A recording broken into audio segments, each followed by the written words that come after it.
Hello scrapbooking friends, and thank you for joining me for another process video. Today's layout is for the 4 seasons in 1 month event over at Scrapper Sketch, and it's 3 new sketches each weekend of April, spring, summer, autumn, winter.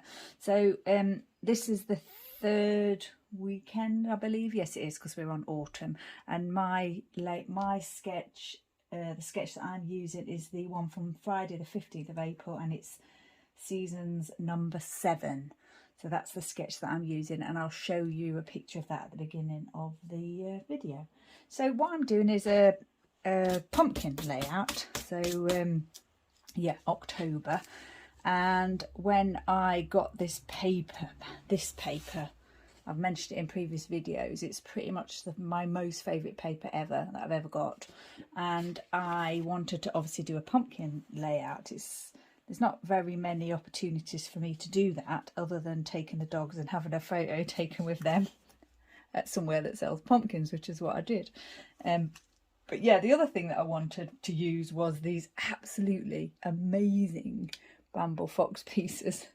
And when I first saw that they were available, I ordered them, and I think I had to add them onto my Foxbox subscription. So I had to wait a while for them to come, and by the time they arrived, I think we were well into November. And then, I don't know, one thing and another, yeah, it's been in my to-do pile. So my layout kit to-do pile, all put together, ready to go, but not done. These 2 bits here at Ellie's studio, that's all that I've got left from the little packet. I don't know what else is in there, but I've obviously used it already. I've got some twine there, baker's twine. I've got these dotty back flare pieces here, and this little pumpkin is what I made myself. If you go back to my previous video for my spooky Rocky that I made, I created that, I think, during that video or as part of making that layout, and I kept that as well to use on when I scrapbooked this photo. And then I've got my little wooden dots here as well, my light coloured ones. So yeah, I've also got some Vicky Bootin Fernwood. So this piece here is Vicky Bootin Fernwood, and it's this sheet. I'm not sure the name of the actual patterned paper because it came from the paper pad and there's no name on there, but it came from the Fernwood collection. And then I've got my tracing paper that I've used here, and I just thought I'd show you what I use. It's just like a A4 pad, and it's just filled with tracing paper. I've had it for a long time, so you know, I've just probably picked it up in a stationery store somewhere, but I mention it quite often, so I thought I'd show you the one that I use. It's Sylvine. It's a UK company, and it's got a website, I believe, sylvine.com. So if you wanted to check out what they do, you can. But like I said, I think I probably just picked it up from a stationery store. So the sketch calls for 6 strips of pattern paper going across almost the full width of the page. And obviously I wanted to make the most. Originally I thought I might use that paper as a whole background sheet, but when I saw the sketch I wanted to use it this way. Yeah, I wanted to make the most of it, but I've still got some left, and to be honest, I did buy a couple of extra sheets of that paper because yeah, it is a favourite. So I've decided to do this. What I did was cut the strips and then distress the edges using my little tool here, my little distress tool. I did that off camera because it's quite messy. So what I'm going to do is pop all these down. I am using my tea ruler. I want them towards the bottom of the page. I'm using my tea ruler. Just going to loosely pop them down. Actually, I'm just going to glue the paper, I think, underneath. You can see the bits actually that have come off of it. I tried to glue some of them away, but yeah, they're everywhere. Because what I did was originally I cut the pieces a little bit too long. I didn't like the way they looked, so I cut them down again, and these are the bits that I've got left, so I'm going to save those as well. Don't normally save scraps that small, but when it's such an amazing paper. And also the other side of the paper, that lovely kind of plaid pattern, this one, beautiful. I've used it as the one of the mounts for the photo as well. So yeah, just absolutely stunning. I'm hoping that when I get to the end of this piece here that it's going to go to, but I don't think it is it? I was going to say go to the edge, but it's not. Okay, so what I'll do is I'll put that out. Originally, when I cut them down as 2 inches, I thought that they'd fit, you know, perfectly, but they don't on the paper. And even with roughing I've roughed the edges up a little bit, so they have gone a little bit smaller, obviously. But a couple of them you're not going to see because they're going to be underneath the photo. But the ones you do see, shall I have the gap or not? I'm not sure actually. I think I like it without the gap. Let's see. I could not put those ones underneath the photo, like these two pieces here, because you won't see them. But I don't know, when I do a scrapbook page, it's kind of like to me, it's sort of like a individual kind of work of art, which is one of the reasons why I don't really do cut the centres out of papers or anything when I'm scrapbooking. I fully appreciate that, you know, it's a way to make your stash go further, but I'd rather have less and just use it like as whole. Because yeah, like I say, I see all my pages as kind of like a frameable picture, and I like them to be kind of like, I don't like to shortchange them. That sounds ridiculous. But I know what I mean. I want them to be like a full piece of paper and just, you know, everything in place as I like it. Right, I'm rambling. So what I'll do is start to think about the design. I definitely know this is going to go here. So what I'm going to do is pull those bits off. What I've done is I've raised the top and the bottom of the photo. When I first started doing it, I wasn't sure if I was going to raise these bits. And I thought if I raise those bits, I would need to raise, obviously, the photo as well, but just on the top and the bottom, because these would be raised in the middle. But I haven't done that. I've left them flat to the page. So I've got no adhesive on here. So what I'm going to do is just see how that goes. I need it quite close to the edge here. I think I want it low down, but I need to think about what else is going at the bottom. I want this one to be straight here, straight-ish. Don't like that with the, I don't like that gap showing there. I think I'm going to move it over slightly. Or shall I move? Yeah, I do want to move that over a little bit. Even though I don't really like those gaps too much, but I think I prefer that to having the gap here, showing here. So yeah, that's what I'm going to do. I'm just going to do that there like that. I'm not going to press that down too firmly because I want to just see where I'm going with my embellishments. So my idea for the embellishments is to use everything because it's April and I don't think I've got any other autumn or pumpkin photos to create, layouts to create. So everything's going on this one layout. I might frame it as well actually. I just thought I'd raise that up a little bit, just a little bit higher. And I've not, like I said, I've not pressed it down, so I'm just thinking about what I want to do with it. The title on the sketch goes here. So I thought I might have that as my title, Pumpkin Patch. And then there is a kind of a filled section here, like a corner section. So I thought I'd probably use these pieces here like that, just free falling like that. Nothing, no tag or anything underneath them. And I wanted to use this dog, the paw print flare piece, but I wasn't sure how I wanted that to work, whether I wanted to do this or to put that on the top of there. So we'll just dry fit that in place and think about it for a moment. I've got the large October and the small October, so I have to decide which one to use. And I was thinking that will probably go here. So, and I'm thinking because I've got large down to small, I might do large down to small going this way with the title and the pumpkin bits. So it's quite a simple sketch. There's not a massive amount of embellishment. I'm just kind of adding more to mine because I want to use the, you know, I do want to use all the pumpkins because I've got them and, you know, may as well use them. I wonder whether to put this one at the top actually now, thinking about it, and put this one down the bottom. Sorry if you can hear my dog Buddy barking. Hopefully he won't, he's not on his own, he has got somebody with him. He is a noisy boy. Right, I think I'm going to move that down again because I don't want it lined up with, I don't want it lined up with this piece here. I want it to be slightly below that. So there, I am definitely going to press that in place. Now what I should have done was do my writing on here first, because it's a bit bumpy there now, but actually it's the bumpiness is here on the one above it, so it's I can actually write on that, I think. Right, yeah, there's not a lot else to this apart from, you know, maybe adding the dots and the thread.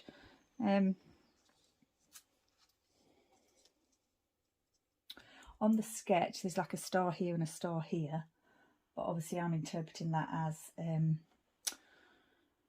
pumpkins, and there's also kind of like a cluster here with a camera, which I'm thinking I'm just spreading mine across like with the title. So although on the sketch there is something here, and I could have used that large October, couldn't I? But I don't, yeah, I think I just like what I've got down.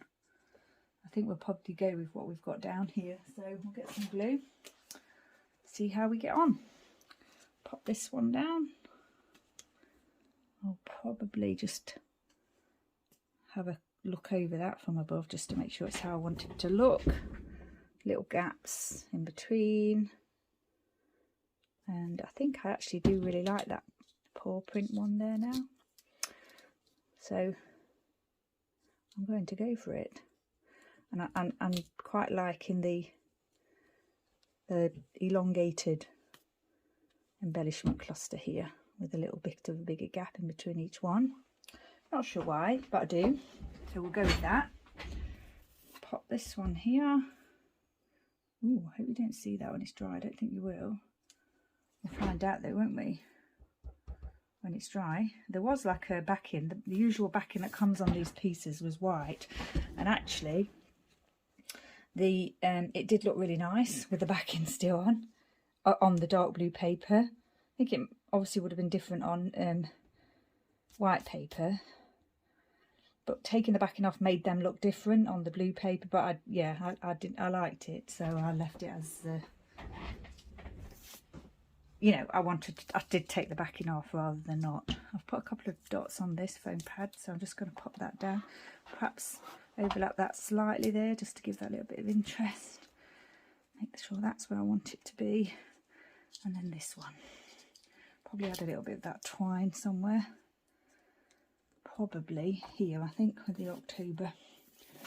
Because obviously we always think of pumpkins as October, don't we? Pumpkin slicing and things. Don't think I've ever done that though. Carving. I don't think I've ever carved a pumpkin. I think I tried it one time. I didn't when I was in America. Didn't really like the taste of it, I don't think. It's quite a long time ago though. There. That might need a bit more of something, or just hold it slightly for a moment or two. Keep that in place. I like that. Yeah, I don't think I was thinking about adding twine to this one up here, but I think because then it'd only be in two places, because we've only got two fair pieces. So I think I'm just going to leave it in one place and have it there where it is now, just in that one place. There, I think that's okay. I'm just a little bit concerned about those, what they're going to look like when they're dry. I'm hoping they'll be fine. I just got a little bit of glue there. Right, okay, so yeah, it's come together really easily, this layout. I had in mind what I wanted to do, obviously from the sketch, and I wanted to use all of the pieces, so there's only kind of certain places where they could go. I'm thinking now about whether I want to add some of these dots like dotted around, dot the dots around. The 3 different sizes, I think they are 3 different sizes. Yeah. Maybe like that. It's a shame the foam pads don't sit properly underneath the dot. We'll have one here and one here. That's what I'm going to do at the moment. I don't know if I said the journaling's here on the sketch, but I'd got this extra bit of, when I do tracing paper I tend to just tear an extra bit and I use it as like a feature, and on this occasion now I'm going to use it as the just to write the journaling. I've got my Ranger archival ink in Cobalt as usual. It was the 13th of October. I did have to look that up. Hopefully that will dry okay on there. Now then, did I say what papers I was using? I did say what papers I was using, didn't I? Did I say that it was Cartabella Welcome Autumn? I don't actually remember saying that. I remember talking about it, but it's the Pumpkin Patch Picks anyway, if I didn't. And the basil is the Admiral one, textured cardstock. And then this piece here is American Crafts from a Neutrals pack that I purchased. I'm not sure if I said that to you at the beginning, so I'll say that. Sorry if I'm repeating myself, but yeah, I don't actually recall saying that. So, right, I think we might be there, you know. Right, I'm just going to write on here, pumpkins at Arreton. So it's a farm shop on the Isle of Wight, and they have like quite an impressive display of pumpkins. This is my Uniball pen in blue. Yeah, they have quite an impressive display of pumpkins each year. So I have taken with my other two dogs, Billy and Elvis, who are you know, no longer with us, sadly. I took some photos with them several years ago, and I did a layout, and I remember I created my own pumpkin. I drew my own pumpkin, and I think I used gems and things on it as well, and I did get, I'm pretty sure that got printed in a magazine actually. If I can find a decent photograph of that, I might pop it at the end to show you. It's probably called Pumpkin Patch or something like that. I recall doing it, but I can't recall the exact title I gave it at the moment. But yeah, I might, if I can find that, I might add that at the end for you, in case you're interested in that. Right, I think I'm getting glue everywhere here. I think what would look quite nice on this layout is a little bit of white splatter. I'm wondering, excuse me, I'm just going to go to find my white splatter, which is here. I'm just wondering whether I should add some Heidi Swap colour shine to this. I'll just pause you as I shake it. I'm not sure why I thought of that, but I just kind of did. It wasn't in my plan. I hadn't, just only at that moment thought to do it. And I think we'll give it a go now. I'm shaking it, giving it a good shake. Not too bothered about, you know, if it goes on the pumpkins or anything. It seems as though it's seeping into the paper actually. I didn't want that look. I actually wanted it to sit on top, you know, and be white, like quite a bright white. So I don't think it's going to do that. We'll see what it's like when it's actually dry. I have got my enamel accents, the ones that I have trouble with sometimes. I think I have still got the white one, but yeah, we'll just leave it as it is for now. Like I say, I'm hoping that these dry properly. They've gone on there. I'm not too worried about that. Right, I think we're finished. So yeah, it's like I say, it's the sketch from Scrap a Sketch, the All Seasons event, and it's the autumn one. There's several. There's 3 this weekend. There'll be 3 next weekend as well. So that'll be winter. So I may do a Christmas layout or something for that. I haven't done a summer layout yet. I'm not really a summer person, but I'll see if I can dig out a summer photo and do a summer layout using one of the sketches. So yeah, pop on over there and have a look. Have a go if you fancy that. And once again, thanks for watching. Stay safe, take care, and I shall see you next time.